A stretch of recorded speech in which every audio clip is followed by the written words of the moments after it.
We mentioned it earlier. We are talking the National Football League. We're previewing teams around the league leading up to the draft. And a guy who's been covering this sport, Lord knows. He doesn't look like it. He looks like he never ages a day, and that's Rick Stroud from down in Tampa. A good Friday to you, Rick. How you doing? Good Friday to you, Tom. Good to be with you. Hey, I got to ask you, when you look, we like to ask these three questions about different organizations as we're going through this look around the league leading up to the draft, and we ask, okay, where have you been, where are you now, and where are you going? Let's start with the Buccaneers. Where have you been? This was a team that they brought in Tom Brady. They win a Super Bowl. The coach steps aside. Todd Bowles comes in, takes over. Brady retires, decides to come back. Great receiving core, so on and so forth. Looked like the defense was going to be good. Where is the organization now leading up to the draft? How do people feel about the franchise? I mean, you go from Tom Brady now to Baker Mayfield. Yeah, well, that's a big drop-off, right? The greatest of all time. And I think there's a recognition that the bill is coming due for the 3 years of Tom Brady. And look, it was a remarkable ride. It was like a comet. It was bright. It went through the sky, lit it up, and then it was gone almost as fast. But when you consider that Tom came in here during a pandemic, so much was different about our world, not just sports. And for him to win a Super Bowl in his first year was just remarkable. They made the playoffs 3 years in a row. They won the division twice. There was some chaos last year, to say the very least. He had some personal issues going on, obviously with the divorce from his wife, lost a lot of weight, lost some key players on the offensive line, really the second day of camp. So much happened that last year was really difficult. I don't think they won more than 2 games in a row at any point during the season. And it didn't finish the way they had hoped, and Todd Bowles didn't have the year that he had hoped. So they're kind of caught in between, Tom. I mean, there are teams you either have a quarterback or you don't, right? You're looking for one. Yep. And they got fortunate with Tom to choose them to come here, and it couldn't have worked out better, and they wouldn't trade it for the world. But that left them $57 million over the salary cap, and they had to do some things and cut some players to re-sign some of the few guys that they could. And so now they're not really starting over. They're kind of in the worst place you can be in the NFL sometimes, which is you still think you have a chance to win, especially this division, but you really need to get younger and you need to start, parting ways with some players that have won a lot of games for you. So it's kind of an in-between land right now. Before I get to some of the other guys and moving forward, I'm just curious. I always like to ask people, and forgive me for my voice here today. I was yelling at my son's high school lacrosse game the other night, so I got nothing left in the tank. But being around Tom Brady, what do you take away from being around him the last 3 years that just for, us regular fans, we watch a guy, the career he's had, the greatest of all time, et cetera, et cetera. But what struck you, if anything, maybe that we may not know much about Tom Brady? What's interesting, and I didn't get to meet him personally for a little while because of the pandemic, but when I finally did sit down with him, I mean, he knew me. We dealt with him every day. A lot of it was by Zoom the first year. But the last 2 years, I've sat around him and observed him, talked to him. The first thing I would say is that he's one of the most humble superstars in sports I think you'll ever be around. Yep. When you're in front of him one-on-one or in small groups or whatever, he's incredibly present. And you don't get that from a lot of guys with sort of, his accomplishments. And he looks you in the eye. He's not on his cell phone. He's not in a hurry. He listens. He asks questions. And I think that's sort of been the recipe to his success is that he can integrate himself. I mean, these players he was playing with, some of them were born the year that he came into the NFL. I mean, it's remarkable to think that, but it's true. And yet he could relate to these guys and be one of the guys, even though he clearly wasn't in terms of his stature and his accomplishments.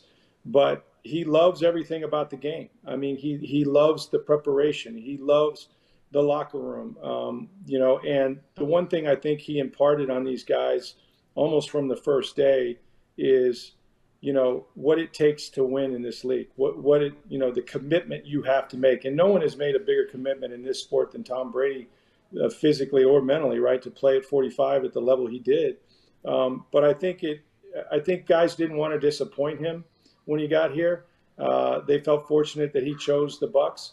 And so you really saw a difference in terms of work ethic and attention to detail. And, they're hoping some of that stays with the organization. Everybody talks about culture when they get a job. We got to change the culture. Well, culture is winning.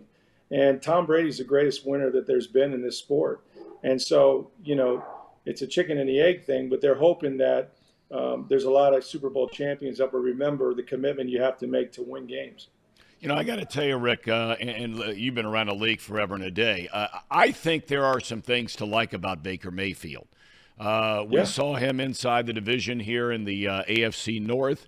Bengal fans can't stand the guy. Ohio State fans, for that matter, can't stand the guy. But look, if he's on your team, you love him. Well, at least most of the time.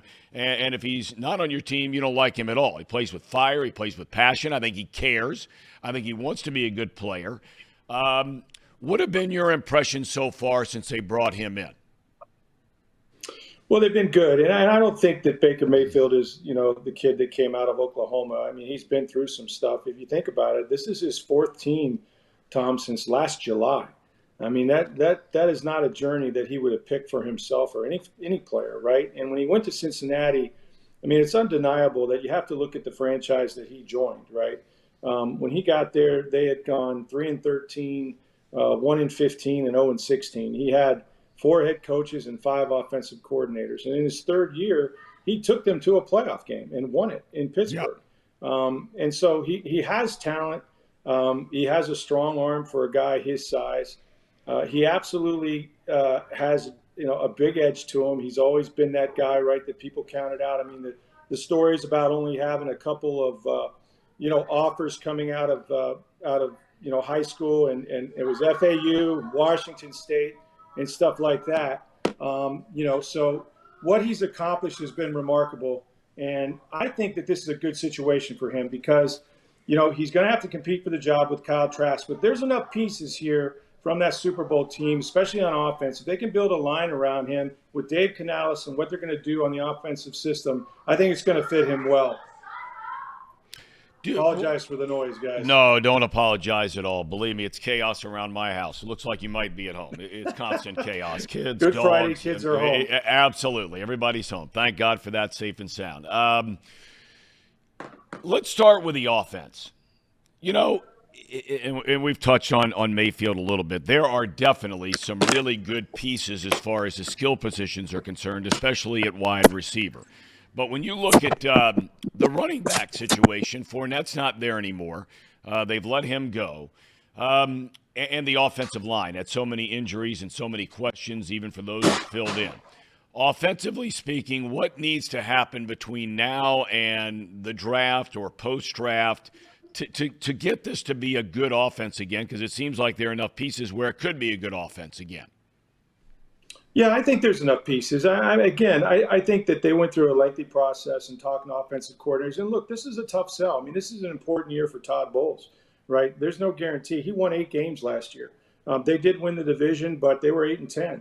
And so he needs a prove-it year. He doesn't have Tom Brady to fall back on, but he didn't have a chance to hire his own coaches. So Canales comes in here from Seattle, where they ran the football very well with Kenneth Walker. They had kind of an outside zone blocking scheme. They've got to improve their offensive line. I mean, I think they obviously need a tackle. They got rid of Donovan Smith. Tristan Wirfs could move from left to right or from right to left tackle if he needed to. So they got to continue to build there. But they're very high on Rachaad White, who became the starter halfway through the season last year and took over Leonard Fournette's job. He's got power and speed. He can catch the ball. He has great hands.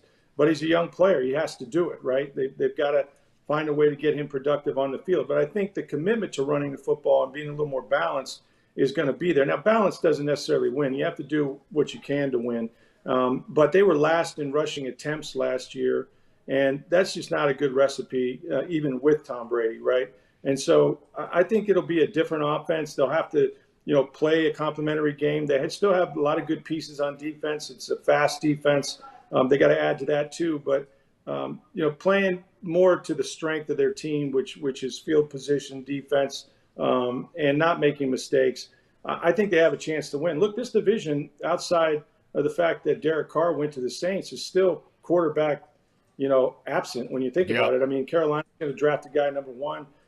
We don't know what the Saints are going to do with Derek. I think it's a great hire by them. And Atlanta is kind of stuck in the middle with Desmond Ritter. So it's still a division they can win, and I think they have a lot of different ways they want to attack it.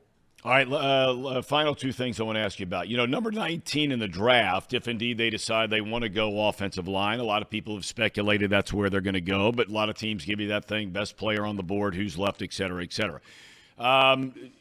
Is that the route you think they go ultimately as offensive line? And you may not get Paris Johnson Jr., but there are going to be some other guys out there that might be around at 19.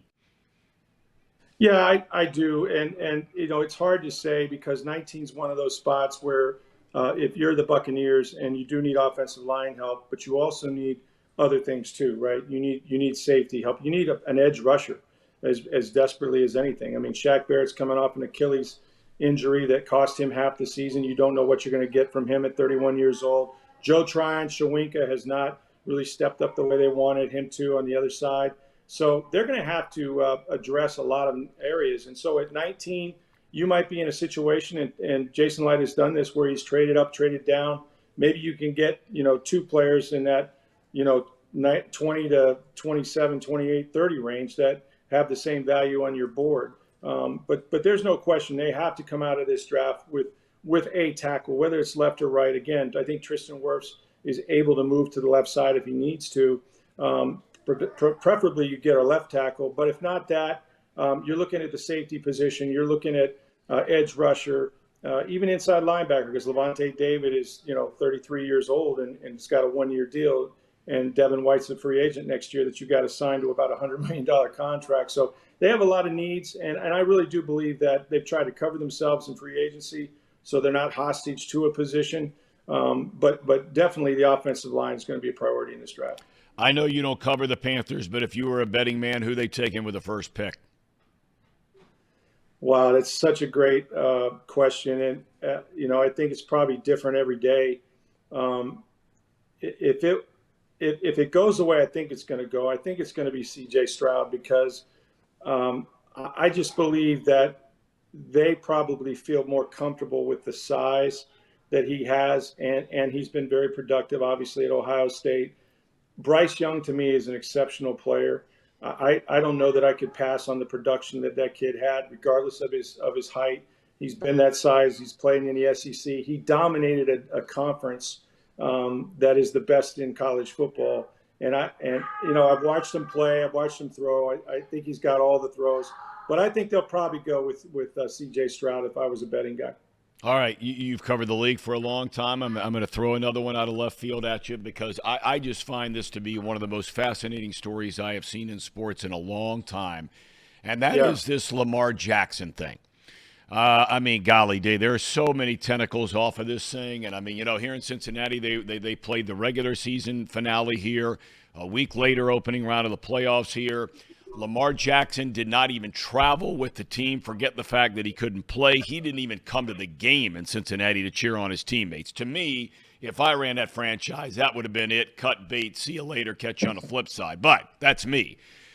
Where does all this thing, how does this thing play out, do you think? I know you're not there every day, but you've been around the league a long, long time.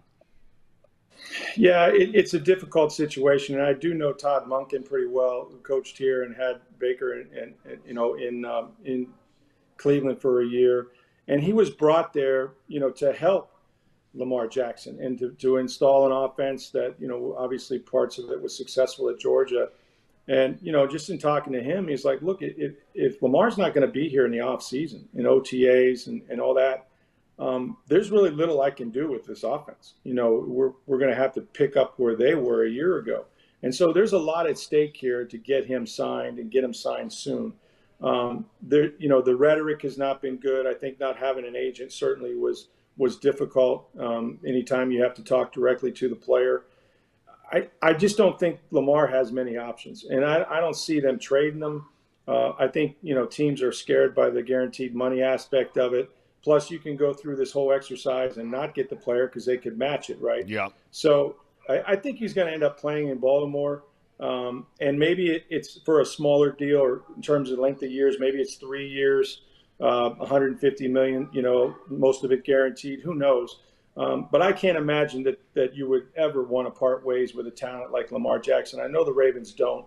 They planned everything around him. So we'll have to see where it works out, but hopefully cooler heads prevails. But there's been a lot of rhetoric that's heard on both sides, I think. But you know what, Rick, and I get into debates with guys around here, our producers, all the time about, Jackson sitting out. I say there's no way on God's earth the guy's going to sit out. I mean, at the end of the day, it's going to be 30, 35, 40 million, even if it's on a one-year franchise tag deal. That's right. We've seen what happened with Le'Veon Bell and guys like that. All of a sudden you disappear for a year, you come back, the money's not going to be there where it might be this year. You don't think he'll sit out, right?